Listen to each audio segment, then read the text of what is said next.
The non-stop pitter-patter of the cold rain against my bedroom window set the mood. I found myself rubbing my eyes, unable to follow the now swaying lines. My book was a jumbled mess of dyslexic text. I spent another minute trying to decipher the words, but my exhausted state of mind could not put meaning to them.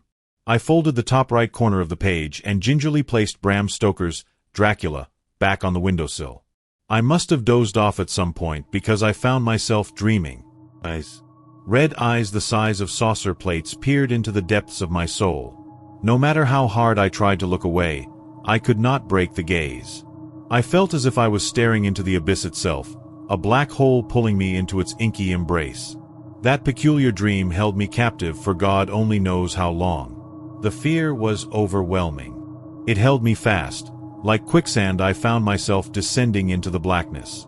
It was the first rays of light that finally broke my standstill, as if my body was frozen solid and the warmth of the sun was slowly thawing my bones. I remained sitting in my armchair for a moment, letting the effects of the queer dream wash over me. Finally, my mind began to return to a semblance of normality. I glanced outside to see the sun dancing happily in the orange and yellow of the fall leaves. My heart leapt at this sight.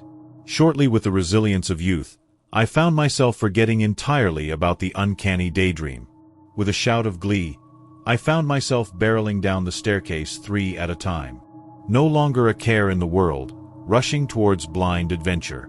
In school we had been reading Robert Louis Stevenson's Treasure Island, and I had been convinced there was buried treasure somewhere in my backyard. My first attempt was a 5-foot deep pit.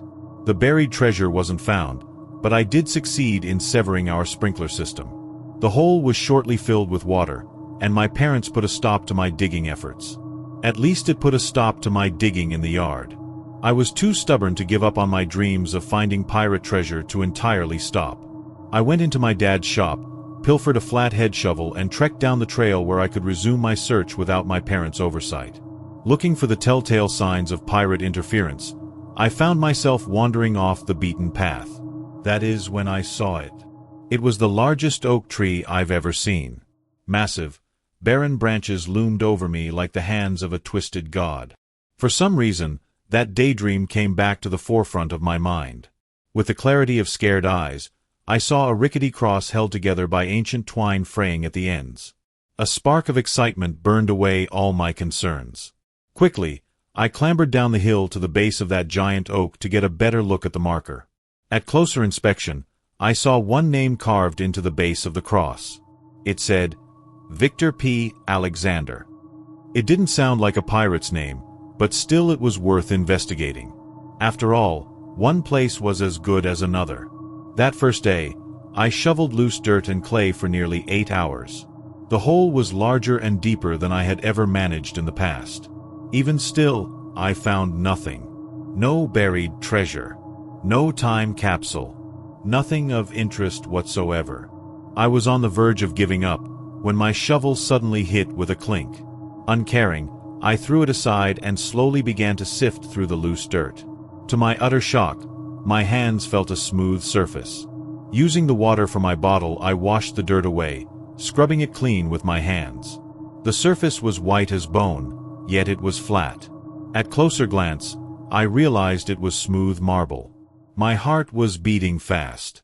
If this wasn't hidden treasure, God only knew what else it could be.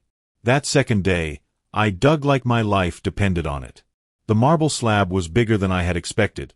Already I had exposed nearly 4 feet of it. The day was growing short, and the shadows had been growing longer, yet even still, I found myself scouring that slab. Right before the day turned to night, my hand ran across a large padlock. One of those old-fashioned, cast-iron locks. The heavy ones. It was rusted and the metal was beginning to flake, but still, I couldn't break it. I tried to smash it off with the pointed end of the shovel, yet it resisted my attempts. I heard my mother's voice calling to me. I went scurrying towards the sound of her voice, doing my best to brush clean the dirt off my arms and legs.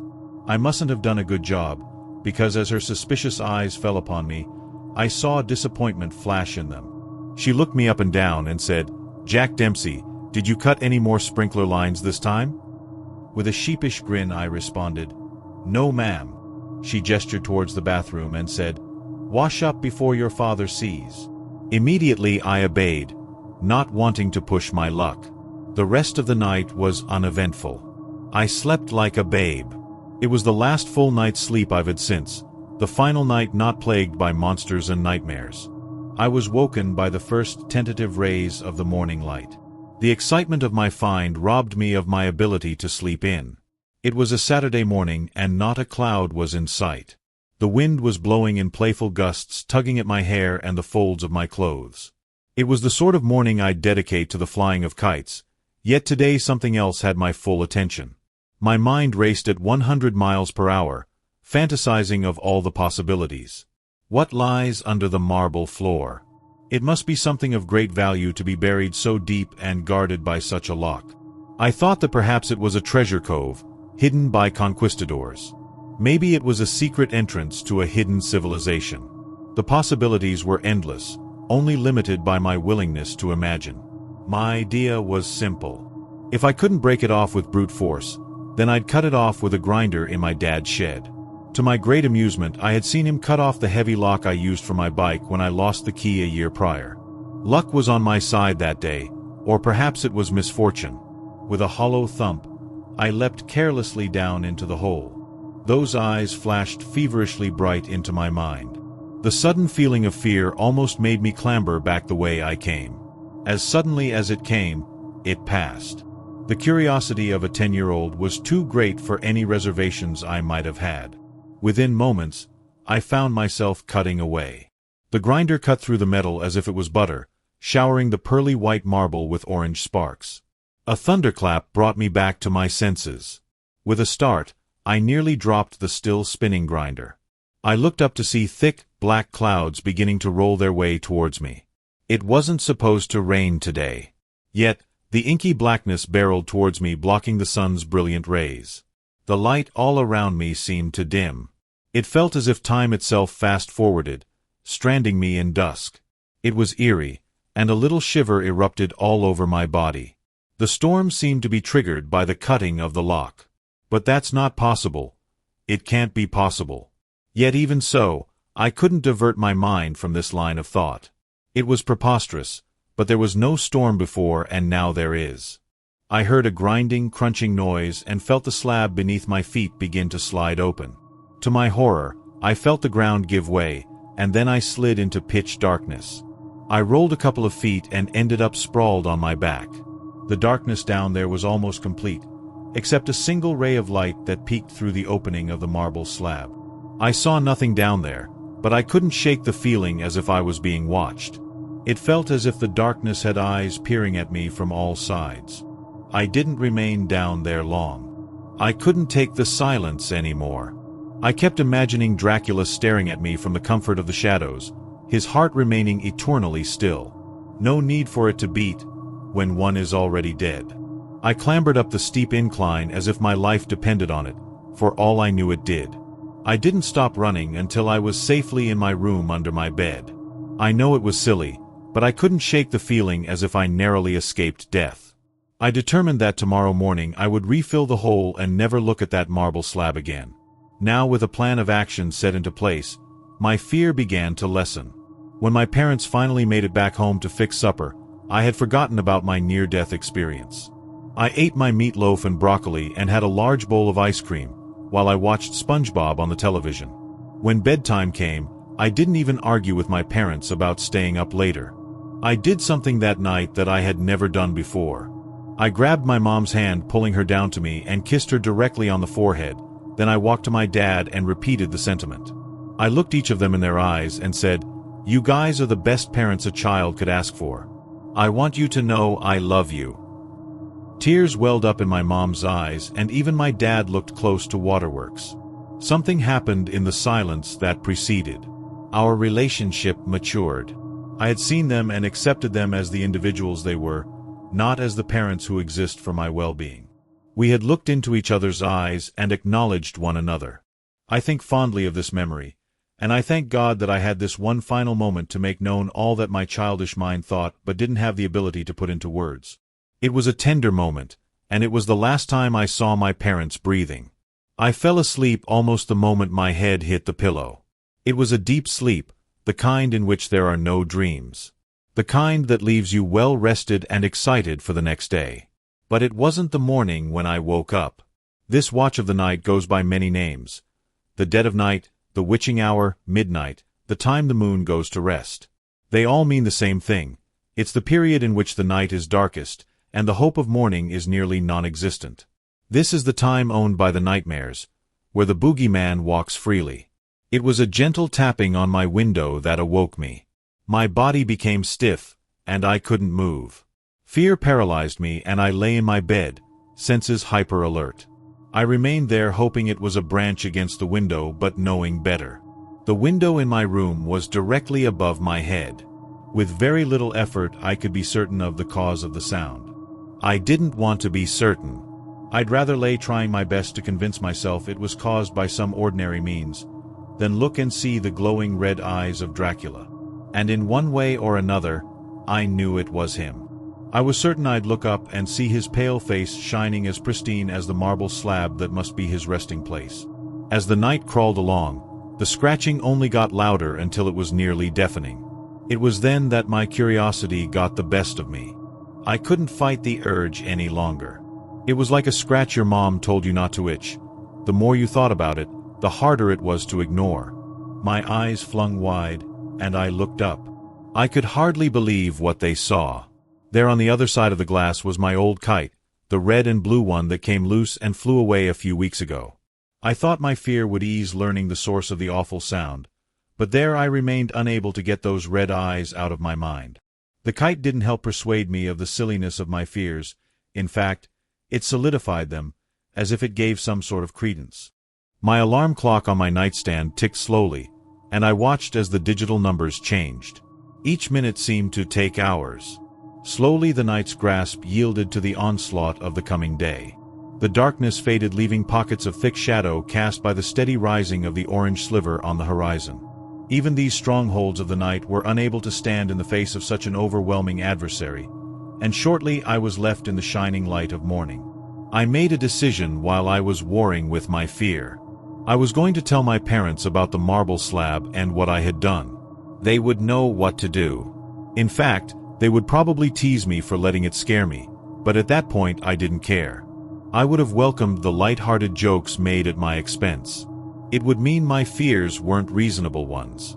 All would go back to normal, and I'd be another kid who had a silly nightmare.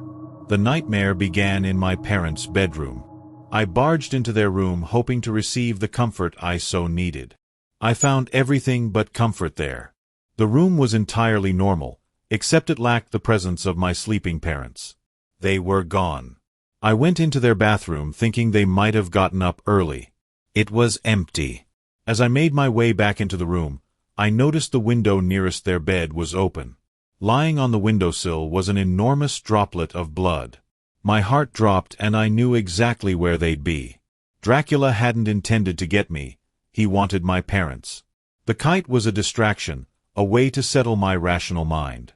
I was right to fear. If only I had feared enough to run straight to my parents' room. Would things be different now? I think they might. In my book, belief was the only way to combat vampires, and children have a knack for it. He must have known I'd never let him in my room. But tonight, he can come freely for me. My parents. I failed them. No, I killed them. I never should have opened that door. I should have buried the hatch closed the moment I saw it. Of course, it was a grave. It had the marker above it and all. I'm an idiot, a God's damned fool. The marker. What did it say on it? Victor P. Alexander. So, this isn't Dracula after all, but in a way he still is. He can be killed the same way. It took me the remainder of the day to gather the required materials. I found garlic cloves in the spice cabinet. My family are Catholic, so it was no difficulty finding a cross. The thing that took me the longest was making the wooden stakes. In the end, I used the legs of our kitchen table filed down to a nasty point. As an afterthought, I grabbed the massive padlock my dad used on his shed sometimes. It never hurts to have a backup. I followed the blood droplets of my parents to the hole I dug. I remained staring down at the marble slab, now drenched in my family's lifeblood, unable to move from the spot. I watched in horror as the sun slowly began to make its descent, knowing that my chance was slipping between my fingers. A thought occurred to me. What if my parents are down there? Will I be able to look them in the face while I slide a stake through their heart? Call it what you want, but a few minutes before the sun sank behind the horizon, a metallic glint caught my eyes. At closer examination, it was the little silver cross necklace my mom always wore. This spurred me into action, as if someone poked me with a red-hot brand. It burned my fears away and left me with a numb sense of responsibility. Without a second thought, I launched myself down into the hole, scooping up my mom's pendant, and ignited the flashlight. I didn't have much time. The sun was falling. The shadows were lengthening.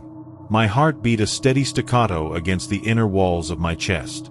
I was scared my damn heartbeat would wake the creatures giving me away. But I didn't have time to worry, so I didn't.